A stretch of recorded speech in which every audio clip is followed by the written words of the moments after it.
तापमान में हर रोज़ इजाफा हो रहा है। अप्रैल महीने में जहां एक सामान्यतः तापमान 35 से 40 डिग्री के आसपास होना चाहिए, उस दौरान तापमान 40 से लेकर 44 के बीच दर्ज किया गया।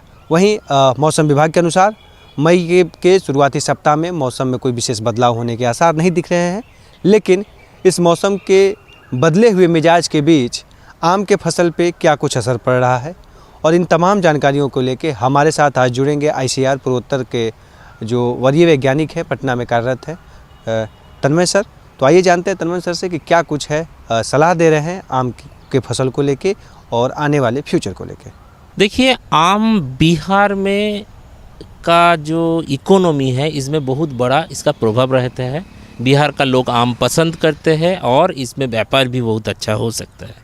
लेकिन समस्या होता है क्या, जो इस बार का वेदर था, टेम्परेचर था, शुरू में ही बहुत ज़्यादा हो गया। उसी के वजह से बहुत जगह में ये छोटा छोटा जो गुडली जो था झड़ गया। तो उम्मीद करता हूँ इस साल में ये हाई टेम्परेचर के वजह से थोड़ा सा कम यील्ड हो सकता है। और दूसरा बात है, आम तो आप जानती है ऑल्टरनेट बियरिंग होता है, जिसमें एक साल बहुत ज़्यादा एक साल कम होता है, तो ये तो नेचुरल है। दूसरा बात है, बिहार का कुछ लोकल वैरायटी है, जैसे दुधिया मालदा हो गया, आपको जर्दालू हो गया, ये सब वैरायटी यहाँ बहुत ज़्यादा इम्पोर्टेंट है। बट मैं जो देखा हूँ, एक हमारा सामने एक वैरायटी है जो अम्रपाली। इसका एक खासियत मैं एक चीज़ देखा हूँ, जो ये इसका जो झड़ने का तरीका वो ज़्यादा नहीं झड़े, ये बहुत सहनशील वैरायटी है, बहुत ज़्यादा झड़े नहीं है। और उसके बाद फ्रूट सेट के बाद में जो बड़ा बड़ा स्टेज में जो झड़ते हैं वो भी बहुत कम है। तो आम्रपाली इस तरह कैरेक्टर देखते हुए मुझे लगता है आम्रपाली का कल्टीवेशन भी होना चाहिए प्रदेश में। इसी से क्लाइमेट चेंज का एक बहुत बड़ा असर बिहार में देखने को मिला, और कहीं ना कहीं एक बिहार के लिए खतरा भी माना जा रहा है आने वाले समय में क्रॉप फसलों के लिए। तो ये आम्रपाली आप अभी बात कर रहे हैं, तो क्या ये लग रहा है कि उन बदलाव जो क्लाइमेट चेंज हो रहा है उसके लिए बिहार के लिए ये आम का बगीचा या इस अनुकूल माना जा सकता है, अगर इस तरह की स्थितियाँ आने वाले समय में फिर बनती है? देखिए, प्रेजेंट जो क्लाइमेट रिपोर्ट है उसके हिसाब से ये टेम्परेचर बढ़ते रहेगा, आने वाले कई दशकों को बढ़ते रहेगा। लास्ट ईयर एक अनोखा चीज़ देखने के लिए मिला है आम में। लास्ट ईयर हाई टेम्परेचर की वजह से आम का ओवरऑल साइज छोटा था और बहुत जल्दी पक गया, समय के पहले पक गया। इसीलिए जो व्यापार जो करते हैं वो लोग तोड़ के उसको सेल किया। तो ये देखते हुए जो प्रेजेंट जो कंडीशन लग रहा है, जो क्लाइमेट हाई टेम्परेचर होने के वजह से आने वाले समय में ये जो साउथ बिहार का जो एरिया है, यहाँ फ्रूट का साइज छोटा हो सकता है। दूसरा बात है, अगर हम क्लाइमेट को यूज़ करना चाहते हैं, जो नॉर्दर्न बिहार का जो जोन है वो जोन का टेम्परेचर रिलेटिवली कम होता है। अगर बिहार को व्यापार को देखते हुए आपको इकोनॉमी को अगर बरकरार रखना है तो उत्तरी बिहार में अभी से भरपूर मात्रा में आम का ऑर्चर्ड बनाना चाहिए। ये आम्रपाली ऐसा वैरायटी है, आप सामने देख रहे हैं, जो ये एक हाइब्रिड वैरायटी है। ये 3 से 4 साल से फल दे देते हैं। डुआर्फ वैरायटी है और है रेगुलर वैरायटी।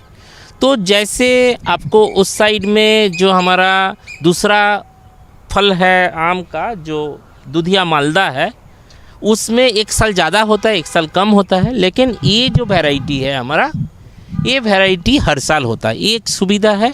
दूसरा बात है, ये कम दिन में फल हो जाता है।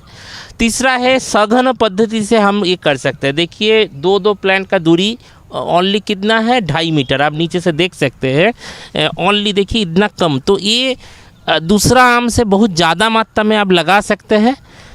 और इसका जो और एक खासियत है, जो अम्रपाली वैरायटी आफ्टर हार्वेस्ट ये बहुत टिकाऊ आम है। ये बहुत जल्दी ख़राब नहीं होता है। तो आप तोड़ने के बाद भी 1 महीना आप फ्रिज में भी रख सकते हैं, नॉर्मल टेम्परेचर में बहुत दिन रख सकते हैं। तो इस तो देखते हुए मुझे लग रहा है आने वाले समय में बिहार का जो नॉर्दर्न भाग है वहाँ पे आम्रपाली के ज़्यादा से ज़्यादा आपको ऑर्चर्ड बनाना चाहिए। एक्सपोर्ट को लेके क्या देखते हैं? जिस तरह से जीआई टैग जर्दालू आम को मिला, भागलपुर के जर्दालू आम, और भी कई आम हैं, जर्दा, तमाम तरह के आम, तो बिहार के कौन से ऐसे आम हैं जिनको लगता है कि एक बेहतर बाज़ार विश्व के बाज़ारों में, देश के अन्य राज्यों में एक बेहतर मार्केट मिल सकता है? बिहार से एक्सपोर्ट करने का 2 उपाय हो सकता है। फर्स्ट उपाय है यहाँ का जो लोकल वैरायटी है जिसको जीआई मिला है, जैसे जर्दालू, ये जो स्पेशलाइज्ड मैंगो है इसको एयर कार्गो से बाहर भेजें, और जो दुधिया मालदा है अभी जिसको अभी तक जीआई नहीं मिला, इसको कंजर्वेशन का ज़रूरत है, इसको करके बाहर मार्केट पकड़ सकते हैं। दूसरा चीज़ उपाय हो सकता है मैंगो फ्रूट पल्प। अभी भी इंडिया से जितना ज़्यादा एक्सपोर्ट होता है सबसे ज़्यादा प्रोसेस प्रोडक्ट में होता है मैंगो फ्रूट पल्प, लेकिन बिहार से उसको शेयर बहुत कम है। जहाँ की आपको महाराष्ट्र, गुजरात बहुत ज़्यादा क्वांटिटी में मैंगो फ्रूट पल्प एक्सपोर्ट कर रहे हैं। बिहार का सिचुएशन देखते हुए अभी से इसका प्रॉपर इंफ्रास्ट्रक्चर बनना चाहिए। इसके लिए एबीआई यूनिट गठन करना चाहिए, एग्री बिजनेस इंक्यूबेशन फैसिलिटी होना चाहिए, और साथ में और एक ज़रूरी है जो फ्यूचर को देखते हुए बिहार में अभी से एक्सपोर्ट ओरिएंटेड मैंगो ऑर्चर्ड बनाना चाहिए। क्योंकि बाहर में जब आप भेजने जाएंगे वहाँ पेस्टिसाइड रेसिड्यू का बहुत बड़ा प्रॉब्लम आजकल फेस कर रहे हैं। तो पेस्टिसाइड रेसिड्यू से आप अगर बचना चाहेंगे उसके लिए आपको क्या करना होगा, ऑर्गेनिक मेथड से आपको कल्टीवेशन करना है, जो आपको शुरू से ही करना है। अभी सही समय है, बहुत नौजवान, बहुत नया जेनरेशन आगे आया है, आप उन लोगों को साथ लेके चल के एक नया दिशा होना चाहिए। नॉर्दर्न बिहार जहाँ टेम्परेचर रिलेटिवली लो है वहाँ अभी से एक्सपोर्ट ओरिएंटेड ऑर्चर्ड होना चाहिए। एक्सपोर्ट के लिए पूसा अरुणिमा जैसे वैरायटी जो एक एक्सपोर्ट के लिए आइडियल माना जाता है, इस तरह से कलर्ड वैरायटी का प्रॉपर ऑर्चर्ड बनना चाहिए। तो ये सब चीज़ें तो वैसे तो हुस्न आरा न जाने और भी कई तरह के जो कलर मैंगो में आ रहे हैं। पिछले बार हम जो मैंगो फेस्टिवल का आयोजन भी किया गया था तो उसमें दिखा गया था। तो सर ये चीज़ें लग रहा है बिहार में एक बेहतर आने वाले समय में बाज़ार को लेकर अगर कुछ चीज़ों पर प्रबंधन किया जाए, मैनेजमेंट किया जाए, तो लगता है कि बिहार लीची की तरह एक आम में भी एक अपने अलग पहचान बना सकता है। क्योंकि अभी जो सबसे ज़्यादा उत्पादन आम को लेकर यूपी को माना जाता है, अन्य जो राज्य हैं वहाँ पे, तो देख रहे हैं बिहार को लेकर क्या सोच रहे हैं? बिहार के लिए जो मैं देखा हूँ यहाँ जो समस्या है इंफ्रास्ट्रक्चर लिंकेज का बहुत कमी है। रॉ मटेरियल बहुत अच्छा है लेकिन लिंकेज कहीं ना कहीं कमी है। फार्मर कोशिश करते हैं, वो कुछ करना चाहते हैं, लेकिन कहाँ से जाके सुविधा मिलेगा, कहाँ से, ये इन्फॉर्मेशन का लैकिंग है।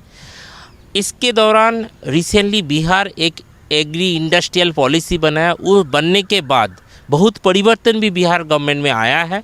बिहार में बहुत लोग नौजवान एग्री स्टार्टअप के नाते तैयार कर रहे हैं, लेकिन इसको और जोर तोड़ से यहाँ से काम शुरू करना जो चाहिए। और ख़ास करके जो 4th रोड मैप में हम लोग सजेशन दिए जे एक एक्सपोर्ट ओरिएंटेड ऑर्चर्ड अभी से तैयार करें, क्योंकि ये अभी से करेंगे तो आने वाले फ्यूचर में एक chunk of export money can come this state. भारतीय कृषि अनुसंधान परिषद जो पूर्वी क्षेत्र का है अनुसंधान पटना में, ये आम को लेके क्या कुछ नया कर रहा है इस क्षेत्र को लेके, बिहार, झारखंड, उड़ीसा? एक्चुअली हमारा जो रिसर्च संस्थान है ये है नेचुरल रिसोर्स मैनेजमेंट। तो हम लोग यहाँ मोस्टली जो हमारा टेक्नोलॉजी जो है, जैसे आम के अंदर कौन सा कवर क्रॉप किया जाए जिसके वजह से आपको इसमें न्यूट्रिशन मेंटेन कर सकता हूँ, जिससे रोग कम कैसे आए, कैसे पुराना जो ऑर्चर्ड है उसको जीर्णोद्धार कैसे कर सकते हैं। आप यहाँ देख सकते हैं जो ये आम में, ये आम्रपाली आम था, आइए साथ में, ये जो आम्रपाली आम हम 3 साल पहले 1 मीटर को हाइट को लेके ये काट दिए थे। उसके बाद से, क्योंकि ये सघन पद्धति में क्या होता है 5, 6, 7 के बाद इतना क्राउडी हो जाता है, इसमें बीमारी आता है। तो हम लोग क्या किए, दिसंबर महीना में इसको जो मैक्सिमम 1 फुट छोड़ 1 मीटर के हाइट में काट दिया। उसके बाद फिर ये ऑर्चर्ड रिजुविनेशन हुआ है, जिसको जीर्णोद्धार बोलते हैं। अभी इसमें अच्छा खासा फ्रूटिंग आप देख ही रहे हैं। ठीक है, इस बार जिस तरह से तापमान बढ़ा है, पूरी तरह से बढ़ रहा है, तो एक अवेयरनेस के लिए क्या लास्ट सलाह देंगे हमारे किसान भाइयों को कि कुछ बचाने का समय कुछ है, बचा पाएंगे या अभी तो मैक्सिमम समय बीत चुका है, लेकिन जो मेजर जो अभी प्रॉब्लम आ रहा है वो है इस साल मिलीबग का प्रॉब्लम है बहुत। तो आपको एक सर्टेन टाइम में आप इसमें पेस्टिसाइड, ठीक है, कॉन्फिडर दे सकते हैं। और डिजीज़ अभी फ़िलहाल बहुत ज़्यादा बीमारी तो नहीं है। फ़िलहाल जो चाहिए, ऑर्चर्ड साफ़ सुथरा रखे, पानी दे, सफिशिएंट पानी चाहिए, क्योंकि अभी वो समय ख़त्म। क्योंकि अभी जो देखिए, जो 1 महीना पहले जो कंडीशन था, अभी ये जो डंठल है ना, ये काफ़ी टाइट हो गया। तो ये जो पेडिसिल यहाँ से ये तोड़ता है, तो ये जब टाइट हो जाता है उसके बाद से ये फुहारा देने का कोई ज़रूरत नहीं पड़ता है। ठीक है, वो वाली स्थिति अब नहीं है अभी फुहारा देने का। लेकिन हाँ, बगीचा में पानी हल्का हल्का देना चाहिए, एक साथ बहुत ज़्यादा नहीं देना चाहिए। अगर ये वीडियो आपको पसंद आया है तो इसे लाइक ज़रूर करें। अगर चैनल अभी तक सब्सक्राइब नहीं किया है तो कर लें और नोटिफिकेशन पाने के लिए बेल आइकन भी दबा दें।